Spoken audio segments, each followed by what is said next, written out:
दोस्तों कैसे हैं आप लोग। आज मैं मोबाइल का एक चार्जर रिपेयर करने वाला हूं। ये ख़राब चार्जर मेरे पास कस्टमर लेके आए हैं। वैसे तो ये 1 डेढ़ एम्पेयर के जो चार्जर होते हैं वो ज़्यादा महंगे नहीं होते हैं, 100-150 रुपए में आ जाते हैं। लेकिन बात ओरिजिनल की है तो कस्टमर ने बोला कि ओरिजिनल चार्जर है, ये फेंक नहीं सकते, तो एक बार ट्राई कीजिए अगर रिपेयर हो जाता है तो। अच्छा, इसमें प्रॉब्लम कस्टमर ने मुझे शेयर करी कि ये जो चार्जर है वो कभी मोबाइल को चार्ज करता है और कभी नहीं करता, कभी बहुत स्लो चार्ज करता है और कभी यहाँ पर बिल्कुल बंद हो जाता है। कुछ ऐसी स्थिति इस चार्जर में बन रही है। वैसे भी ओरिजिनल चार्जर अगर बन जाए तो अच्छी बात है, कस्टमर भी काफ़ी खुश होंगे। लेकिन हाँ, चार्जर रिपेयरिंग से रिलेटेड बहुत सारी वीडियोज़ हमने अपने चैनल पर शेयर करी हैं, जिसमें बहुत सारे चार्जर, ओरिजिनल चार्जर हैं, फास्ट चार्जर हैं, सुपर फास्ट चार्जर हैं, सुपर वूक चार्जर हैं, और जितने भी अभी मोबाइल पे लग के आ रहे हैं चार्जर, वो सबको मैंने रिपेयर करना सिखाया है। उन वीडियोज़ को भी जाकर देखिए, उनमें बहुत सारी जानकारी आपको मिल जाएगी, जिससे आपका ओरिजिनल चार्जर जो खराब हो चुका है ना, उसको फेंकने से आप रिपेयर करके अपना दोबारा यूज में लेके आ सकते हैं। आप मेरी वीडियोज को कहाँ से देख रहे हैं कमेंट करके जरूर बताइएगा। आपको मेरे चैनल पर आने वाली वीडियोज लगातार मिलते रहें, इसके लिए आपको मेरे चैनल को सब्सक्राइब करना पड़ेगा। अगर आपने ऑलरेडी सब्सक्राइब किया तो नोटिफिकेशन को ऑन जरूर कीजिएगा। काफी लोगों की कमेंट रहती है कि यार वीडियोज की नोटिफिकेशन नहीं मिल पाती, तो प्लीज नोटिफिकेशन जरूर ऑन कीजिएगा। और अगर आप मेरे चैनल के बारे में कुछ सलाह या सुझाव देना चाहते हैं तो कमेंट करके ज़रूर बताएं। तो चलिए स्टार्ट करते हैं। तो ये जो एडेप्टर है, यहाँ पर 2 स्क्रू होते हैं, एक यहाँ पर होता है स्क्रू, एक स्टिकर के जस्ट नीचे होता है। तो उन दोनों स्क्रू को खोलना है। अच्छा, उससे पहले मैं आपको दिखा देता हूँ ये क्या समस्या है, इसमें आउटपुट वगैरह चेक करके दिखा देता हूँ। ये मेरे पास चार्जर टेस्टर है, जिसमें पता चल जाता है कि कितनी वोल्टेज ये आउटपुट कर रहा है या नहीं, ये सारी चीज़ इसमें पता चलती है। यहाँ पर मैंने चार्जर को बोर्ड के साथ में कनेक्ट कर दिया। अभी ऑन करके आपको दिखाता हूँ।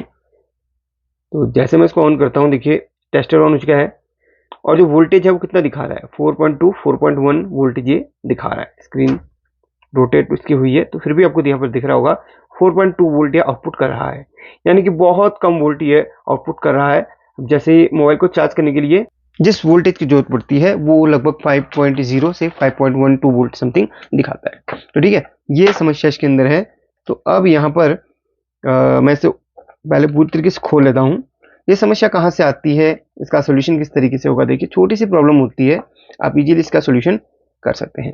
सबसे पहले तो जब इस सर्किट को ओपन करें तो ये मेन फिल्टर कैपेसिटर को आप हल्का सा शॉर्ट कर लें, क्योंकि ये चार्ज होगा।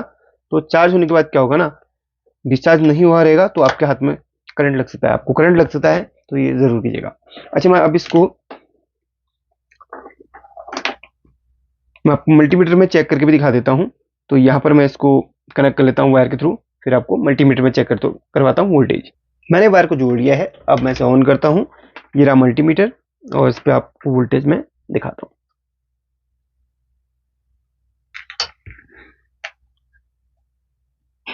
ये यूएसबी के पॉइंट है, इसमें प्लस माइनस को हम रखते हैं, माइनस और ये रहा प्लस।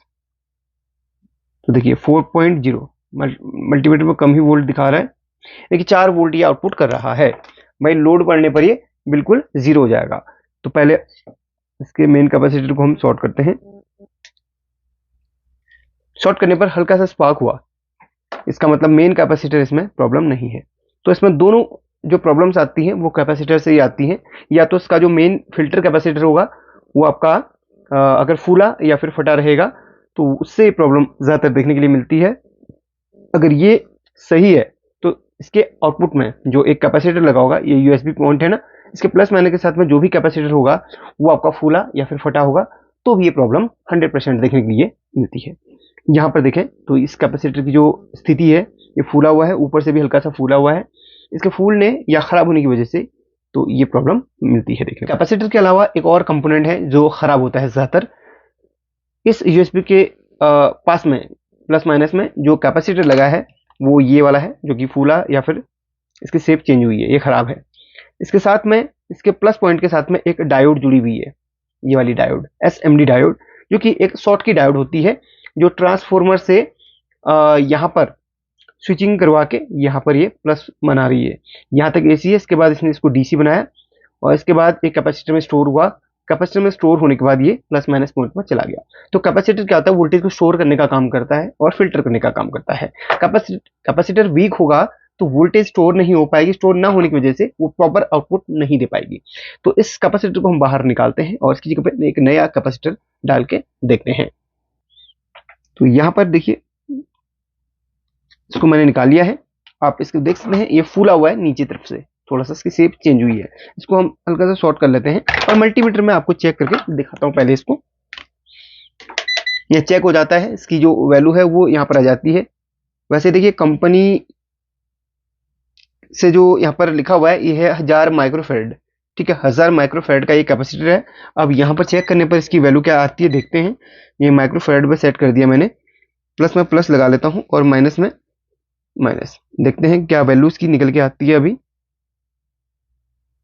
1000 माइक्रोफेरेड का है, तो यहाँ पर कितना माइक्रोफेरेड दिखा रहा है, 453 माइक्रोफेरेड दिखा रहा है, ठीक है। पूरा यहाँ पर नहीं है, यानी कि इसकी वैल्यू पूरी खत्म हो चुकी है, खराब हो चुकी है, यानी कि ये वीक हो चुका है। चलिए इसकी जगह मैं दूसरा कैपेसिटर इस्तेमाल करता हूँ। तो यहाँ पर एक मेरे पास कैपेसिटर है जो कि 16 वोल्ट 1000 माइक्रोफेरेड का है।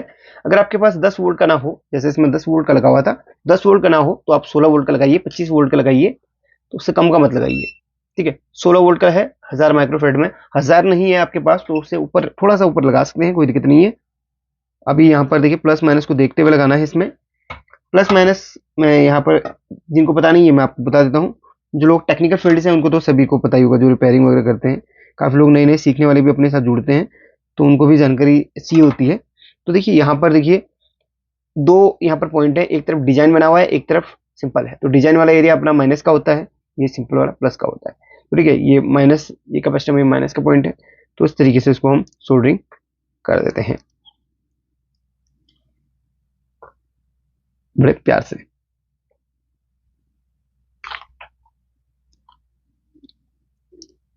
फाइनली सोल्डरिंग हो चुका है, प्लस माइनस देखते हुए इसको सोल्डरिंग किया हुआ है। चलिए अब एक बार चेक कर लेते हैं इसकी वोल्टेज वगैरह। इसको मैंने प्लग डाल दिया इसमें, यानी कि प्लग कर लिया, इसे डीसी पर रख लिया है, माइनस को माइनस, प्लस को प्लस। इसकी जो वोल्टेज है आप एक्यूरेट देख सकते हैं 5 वोल्ट। तो कैपेसिटर खराब होने की वजह से इसकी जो वोल्टेज है ना वो पूरी डाउन हो जाती है। अब ये बिल्कुल परफेक्टली काम कर रहा है।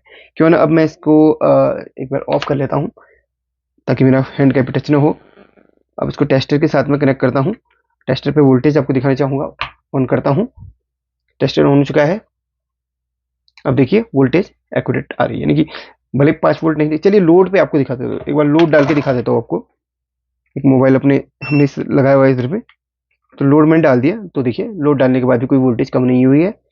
अब ये लगभग 1 एम्पीयर का चार्जर है, तो 500 मिली एम्पीयर वो ले रहा है मोबाइल। देखते हैं मोबाइल पे क्या स्थिति है। फुल्ली ही चार्ज है इसलिए वो ज़्यादा एम्पीयर नहीं ले रहा, ठीक है। मोबाइल फुल्ली चार्ज ऑलरेडी है, तो फिर भी ये देखिए लगभग 1 एम्पीयर तक जा रहा है।